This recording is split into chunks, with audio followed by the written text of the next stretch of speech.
Well, welcome back to the original adventures of Hank the Cowdog, Chapter 4, The Boxer. I slept late the next morning, to be real honest about it. I didn't wake up till sometime a little in the early afternoon. Guess all that monster fighting kind of wore me out. What woke me up was the sound of the flatbed pickup rattling down up to the gas tank right in front of my bedroom. A loper got out and started filling up the pickup. He looked at me, gave me a shake of his head, and said something under his breath. I tried to read his lips, but I couldn't make out what he said. Probably wasn't the Pledge of Allegiance. Slim went around to the other side of the pickup and opened up the hood. I was just getting up right in the middle of a good stretch when I heard him say, "Hank, come here, boy." Jeez, at last, a friendly voice. How long has it been since I'd heard a friendly, kind spoken word to me? In my job, nobody ever says a word to you when you're doing something good, but you make one mistake and you hear plenty about it. Well, I trotted around to the front of the pickup, limped actually, because I was still pretty stoved up from the battle. Wagged my tail, said howdy. Slim bent down and rubbed me behind my ears.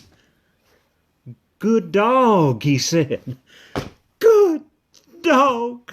Oh, I melted at those words, rolled over in my back, kicked up all of four of my legs in the air. It's amazing what a few kind words and a smile can do for a dog.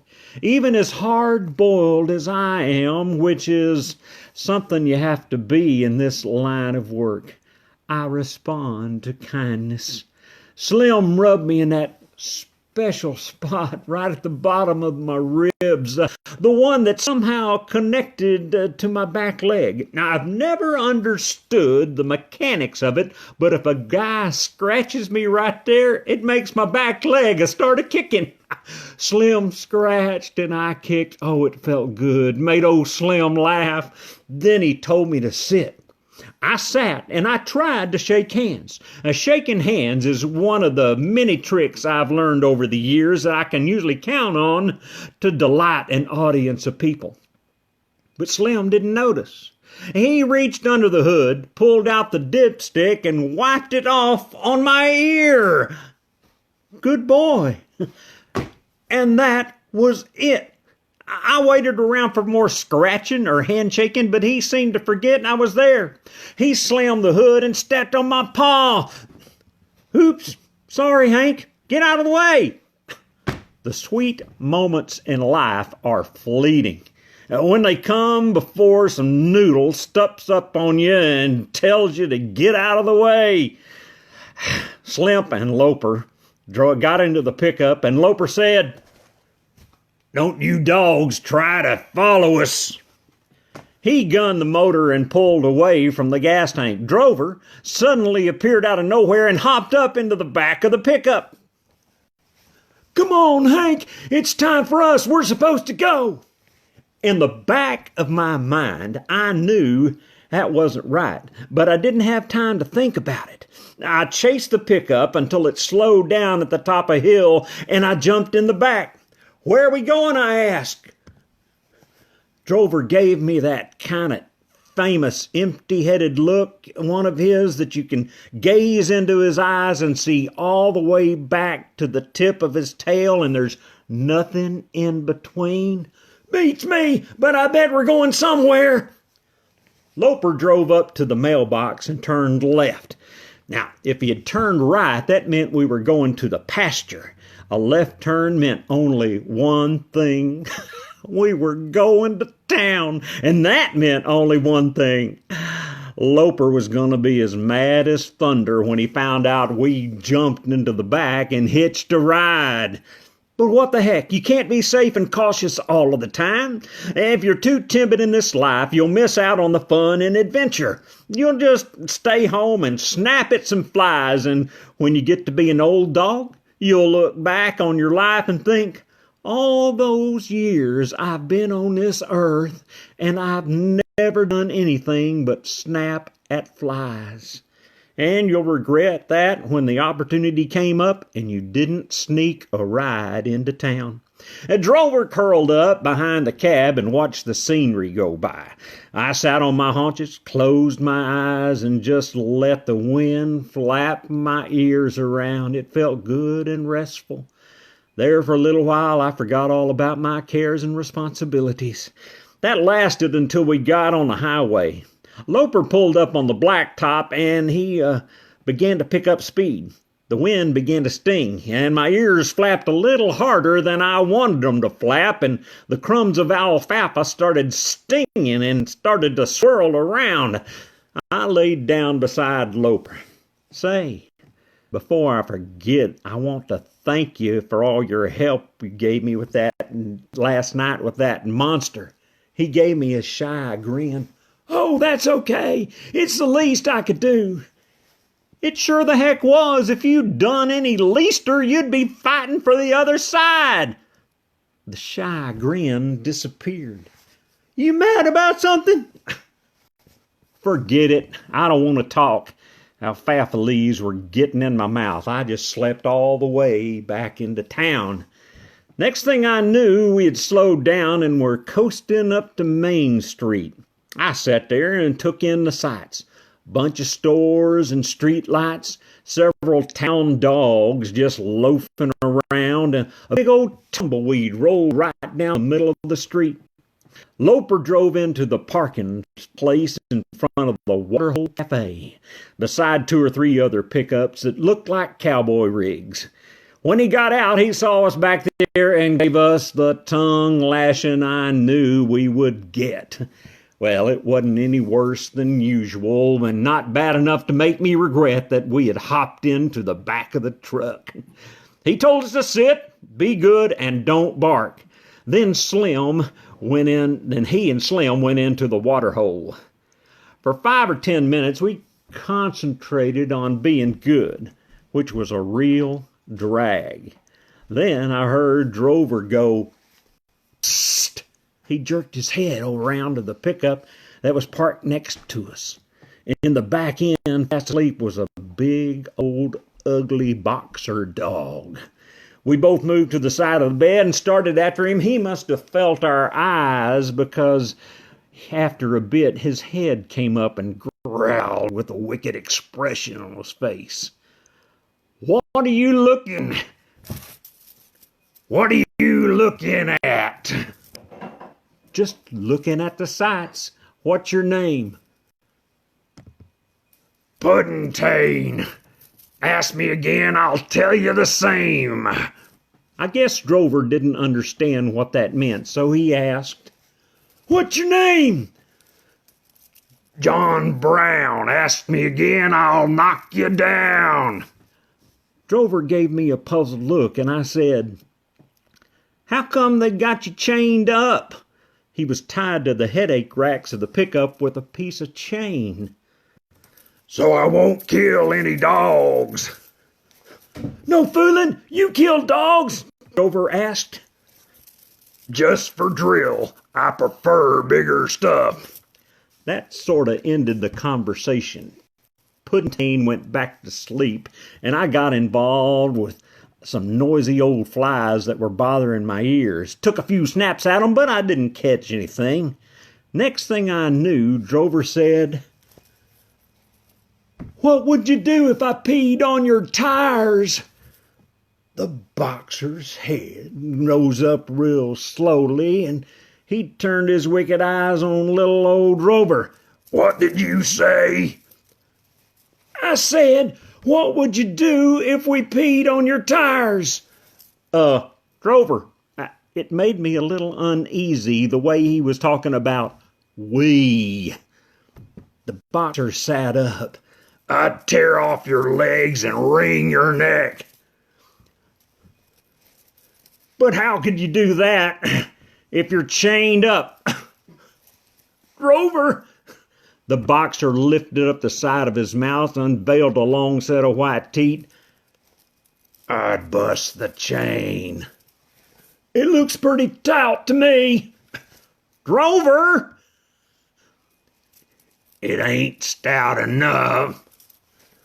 Just curious, said Drover. Big and Ugly went back to sleep. I got back to them flies. One of them was one old big and green kind, also a little slow on the draw. I waited for my shot and snap! Got the little booger. And I had to spit him right out, 'cause boy, did he taste foul. Seemed to me I heard some water running somewhere. I glanced around and saw Big and Ugly's head come up. He had heard it too. Drover had just wiped out the rear tire and was going toward one of the front ones. Seemed to me this was poor judgment on Drover's part. The boxer sprang to his feet. Get away from that tire, runt. No two-bit Cowdog's gonna mess up my tires. I didn't like the sound of his voice. I got up and wandered to the side of the pickup. Say there, partner, maybe I didn't hear you right. You weren't suggesting that there's any two-bit Cowdogs, were you? I ain't suggesting, buddy. I'm saying you're a couple of two-bit Cowdogs. Do you mean that as a compliment or an insult? Cowdog don't mean nothing but one thing. Two-bit and sorry. I took a deep breath. Oh, dear. Drover, the dust on that seems kind of bad all of a sudden. Why don't you wet down that other tire? He grinned, hiked up his leg, and let her rip. The boxer went nuts when he saw that. All at once his fangs were flashing in the sunlight. He lunged against the chain and started barking. Big roar, deep bark, so loud you could feel it bounce off your face. I waited for him to shut up. You want to take back what you said about Cowdogs? He lunged against the chain and slashed the air and was about 6 inches from the end of my nose. Guess not. I hopped down, skipped around to the right side of the boxer's pickup, and wiped out the front and back tires. Drover and I met at the front and swapped sides and gave each tire a second coat. Big and Ugly went berserk. He fought against that chain and roared, "Let me at him! Let me at him! Just let me at him!" Drover and I finished the job and hopped back into the bed of the pickup. When the cafe door bust open, we were fast asleep. Slim Loper and the boxer's master came out. "What's going on around here, you dogs?" "It's my dog, Loper. He's making all the racket." "Bruno, shut up. You're disturbing the whole town." I sat up, opened my eyes. Bruno was getting a good old scolding. He whined and wagged his stump tail, tried to explain what had happened, but his master didn't understand. This seems to be a common trait in masters. "Now you lie down and you be quiet. I don't want to hear another peep out of you. You know better than that." The men went back inside. I waited a minute, then gave Drover the coast is clear sign. We got up and went to the edge of the pickup. Bruno was laying flat with his eyes wide open and a couple of fangs showing beneath his lips. He was trembling with rage. "Drover, you ever seen an uglier dog than that one?" "No, never did." "Me neither. Can you imagine what his mother must have looked like?" A growl came from beneath Bruno's throat. "I don't like his pointed ears," said Drover. "You know why they have pointed ears, don't you?" When boxers are born, they cut off 2 yards of hide, and then they whack off his tail, and then they put the pup's face into a shop vise and mash it until it looks like prunos. No kidding. Yep. As you might expect, it affects the brain too. It mashes it down to the size of a dog biscuit. The growl in Bruno's throat was growing louder. That's why boxers are so dumb. Brains been smallered. It's the mark of the breed. See, they tell me you can't get papers on a boxer unless he's too dumb to walk across the street. They give him a test, you see, and all the ones that flunk become registered boxers.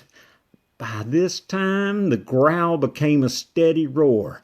And that's why you never see a boxer do cattle work. You're just too frazzling dumb to hold down a steady job. Bruno's eyes were cloudy, as if they were filled with smoke from a fire burning inside. His teeth were snapping together. Maybe he was crushing imaginary bones. Why would anyone want a dog so big and dumb and ugly? Drover said. I wondered that myself. And I said, I only answer I can come up with is maybe if a guy had a piece of chain that was doing nothing but holding on to a log, he'd buy a boxer and put it on. That did it. Bruno erupted again and lunged at us. His mouth was wide open, full of jagged teeth. I got a real good look at his tonsils, which appeared to me a little bit flamed. I jerked my head at Drover as we both standing up in line of Z's when the cowboys came out again. Bruno, what in the world? Bad dog, bad dog. Can't you just lie there and shut up like these other dogs? Bruno whimpered. Well, I guess I better go. Bruno's on a snort. See y'all later. When the pickup drove off, and me and Drover sat up and grinned, waved goodbye to our new friend, Bruno was so mad. His eyes were crossed and foam dripped off his chops. That's what makes being a cowdog worthwhile. Teamwork. Until tomorrow night, Chapter 5, Another Bloody Murder. Good night, all.